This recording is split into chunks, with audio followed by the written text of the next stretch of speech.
নমস্কার, আশা করছি আপনারা সকলেই খুব ভালো আছেন। আমার নতুন একটি ভিডিওতে আপনাদের সবাইকে স্বাগত। এখন বাজে বিকেল 5টা আর আজকের ভিডিওটা আমি এখান থেকে স্টার্ট করছি। বিকেল হলেই কিছু তেলে ভাজা, চপ, সিঙ্গারা বা চটপটা কিছু খেতে ইচ্ছে করে। এটা কি শুধু আমারই করে নাকি আপনাদেরও করে, কমেন্টে কিন্তু অবশ্যই জানাবেন। তো সব সময় তো দোকানে গিয়ে খাওয়া সম্ভব নয়, আর সেটা খাওয়া ভালোও না, তো মাঝে মাঝে একটু ঘরেই বানানোর চেষ্টা করি আর কি। আজকে বানাচ্ছি সেব পুরি। মহারাষ্ট্রে ঝুরি ভাজাকে সেব বলে, আর পুরি মানে তো ওই পুরিগুলো। এই সেব পুরি মহারাষ্ট্রের খুবই জনপ্রিয় একটি স্ট্রিট ফুড। এখানে যত স্ট্রিট ফুড পাওয়া যায় তার মধ্যে এই সেব পুরিটা আমার ভীষণ ভালো লাগে খেতে। সবসময় দোকানে যাই না, তাই ঘরে একটু একটু বানানোর চেষ্টা করি। তো সেব পুরি বানানোর জন্য আমি আলু সেদ্ধ করে নিয়েছি আগে থেকেই, আর পেঁয়াজ কেটে নিয়েছি, ধনেপাতা কেটে নিয়েছি। এবার সেবগুলো একে একে সাজিয়ে ওপরে আলু সেদ্ধ আর পেঁয়াজ সব একে একে এবার দিয়ে দেব। এবার দিয়ে দিচ্ছি বিট নুন। দোকানে না খুব সুন্দর করে বানায় ওরা, একটা তেঁতুলের টক মিষ্টি চাটনি দেয়, আর দেয় ধনেপাতা আর পুদিনা পাতার একটা চাটনি। সেটা দিয়ে খেতে ভীষণ ভালো লাগে। তো সেগুলো তো আমার কাছে নেই, সেই জন্য একটু টমেটো কেচাপই দিয়ে দিচ্ছি, আর দিয়ে দেবো একটু বিট নুন, তাহলে টেস্টটা একটু ভালো লাগবে খেতে। বাইরের স্ট্রিট ফুডগুলো যতই ঘরে দোকানের মতো করে বানানোর চেষ্টা করি, দোকানের মতো কোনো দিনই হয় না। সেই যে দোকানের টেস্টটা, সেটা ঘরে কিন্তু একদমই আসে না। তবু ঘরে বানিয়ে খাওয়া যায় আর কি। তো একে একে সব কিছুই দিয়ে দিলাম। এবার দিয়ে দিচ্ছি সেবগুলো, মানে ঝুরি ভাজাগুলো।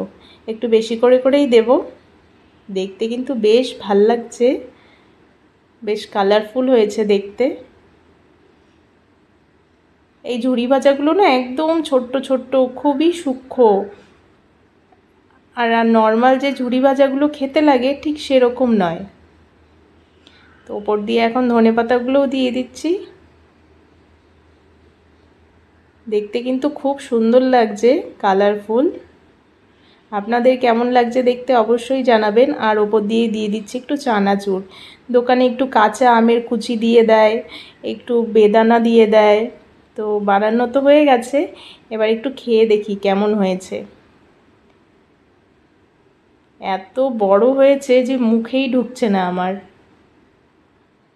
খেতে কিন্তু দারুণ হয়েছিল।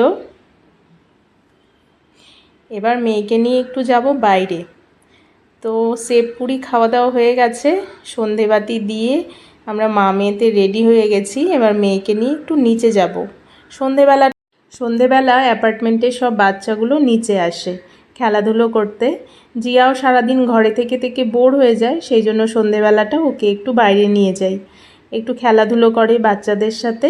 আর আমিও একটু ফ্রেন্ডদের সাথে বসে গল্প করি, তারপরে ঘরে চলে আসি। তো এখন সন্ধেবাতি দেওয়া হয়ে গেছে, এবার মেয়েকে নিয়ে যাচ্ছি একটু নিচে। তো লিফটের জন্য দাঁড়িয়ে রয়েছি, ওকে নিয়ে যাব একটু পার্কে। আমাদের এখানে সোসাইটিতে দুটো পার্ক রয়েছে, একটা তো আমাদের বিল্ডিংয়ের নিচেই রয়েছে, সেটা নতুন বানিয়েছে বাচ্চাদের জন্য। আর একটা আছে একটু সামান্য দূরে, ওটা বড় পার্ক।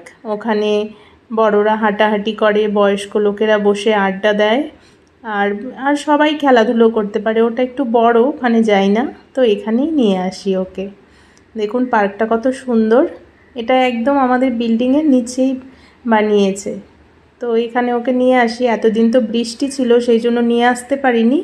তো 2-3 দিন থেকে বৃষ্টিটা একটু কমেছে, আর পার্কটা পরিষ্কারও করেছে ঝাড়ু টাড়ু দিয়ে, সেই জন্য আজকে নিয়ে আসছি। দেখুন কত সুন্দর এই পার্কটা, ছোটো মোটো কিন্তু খুব সুন্দর করে ডেকোরেশন করেছে। তো এখন সব বাচ্চারা আসেনি, একজন দুজনই এসছে। তো মেয়ে আমার দোলনায় দুলছে, একবার দোলনায় দুলবে বলছে, একবার স্লাইডারে খেলবে, মানে কোনটা কোথায় কি করবে ও বুঝতে পারছে না।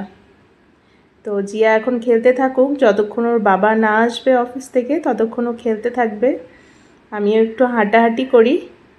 তো ভিডিওটা আজকে এই পর্যন্তই। দেখা হচ্ছে নতুন আরও অন্য কোনো ভিডিওতে। আর ভিডিওটি দেখার জন্য অনেক অনেক ধন্যবাদ। আপনারা সবাই ভালো থাকবেন, সুস্থ থাকবেন।